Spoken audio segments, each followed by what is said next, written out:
Friends, ఇప్పుడు బిర్యానీ చేయడానికి మొత్తం బిర్యానీ మసాలా ఉడుకుతుంది చూడండి. అందరూ మామూలుగా గ్యాస్ మీద పొయ్యి మీద వేస్తారు. మా హస్బెండ్ ఏమో కట్టెల పొయ్యి మీద చేయాలని హాట్ వాటర్ కూడా పెట్టుకున్నారు. తర్వాత గ్రేవీ మసాలా అయిన తర్వాత మసాలా మొత్తం మంచిగా కలుపుకుంటూ తర్వాత ముక్కలు వేసి చికెన్ వేసి బాగా కలిపారు. కలిపిన తర్వాత సపరేట్గా రైస్ని తీసుకున్నారు.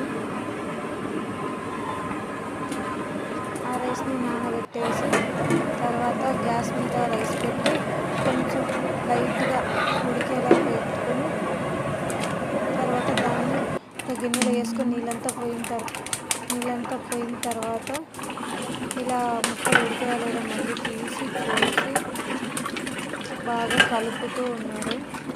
చూడండి ఎంత ఇదిగా ఎంత స్మెల్గా ఇలా వస్తుందో చూడండి ఫ్రెండ్స్.